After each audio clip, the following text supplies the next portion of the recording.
موسلی محەممەد ئەندازیارێکی هەڵەبجەیە وە خۆی دەڵێ لە قۆناغی ئامادەییدا بیرۆکەیەک لە مێشکیدا گەڵاڵە بووە. دوای گەشەدان بە بیرۆکەکەی لە کۆلێجی ئەندازیاری لەلایەن ئینستیتیوتی پاسیڤ هاوس لە ئەڵمانیا بانگێش دەکرێت. دواتر هەڵسەنگاندن بۆ بیرۆکەکە دەکرێت و دەبێتە یەکەمین ئەندازیار لەسەر ئاستی عێراق و کوردستان کە بڕوانامەی پاسیڤ هاوس وەردەگرێت.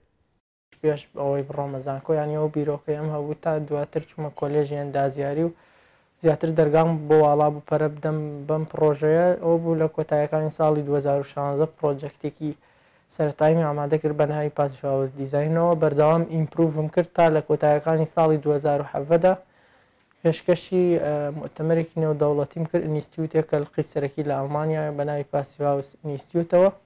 ئەوان من زۆر سپاسیانەکەم، ئەوان زۆر پشتگیر و پشتیوان بوون کە تا ئەوەی داوەتنامەیان بۆ ناردم ڕۆشتمەوێت لەوێ کۆمەڵێ کۆرس و دەوراتم خوێندوایەوە، بەشداری ئیمتیحانێکی نێودەوڵەتیم کرد و سپاس بۆ خواتوانیم وەکو یەکەم کەس لە هەموو عێراقدا بڕوانامەی پاسیڤ هاوس دیزاینەر بەدەست بێن.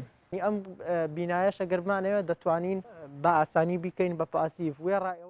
پاسیڤ هاوس ستانداردی دروستکردنی باڵەخانەیە کە کەمترین وزاتیایدا بە فیڕۆ دەچێت. وەک موسلی محەممەد دەڵێ هەموو باڵەخانە و یەکەیەکی نیشتەجێبوون دەتوانرێت بکرێتە پاسیڤ هاوس. ژینگەیەکی زۆر ئارام لە ناو ماڵەکەدا کە کۆمفەرتەبڵ، تێرمی کۆمفەرتەبڵ یەکێکە لە بنەما زۆر سەرەکیەکانی پاسیڤ هاوس ئیشی لەسەر دەکرێت کە تۆ لەو خانووەدای بە شێوەیەکی گشتی پلەی گەرمی 25 پلەیە، هەواکەی هەوایەکی تەبیعیە، ئەم نە هەوای سپلیتە نەموو بەریدە نە هیچ، بەڵکو لە ڕێگەی میکانیکال ڤنتیلەیشن وز هیت ڕیکۆڤەری، ئەمە سیستەمێکی هەواگۆڕکەی زۆر زۆر باشە. کاوە عەلی کە ئەندازیارە و جێگری پارێزگاری هەڵەبجەیە بە دەنگی ئەمریکای ڕاگەیاند بیرۆکەکەی موسلیم دەکەنە پێشمەرجی دروستکردنی باڵەخانەکان بۆ وەبەرهێنەرەکان لە هەڵەبجە. ئەو کارەی کاک موسلیم کردوێتی کارێکی تەمان گرنگە نەک تەنها بۆ هەڵەبجە، بۆ کوردستان و بگرە بۆ عێراقی، چونکە یەکەم کەسە کە بڕوانامە لە بواری پاسیڤ هاوسە لە ئاستی عێراقا بەدەست بێنێ.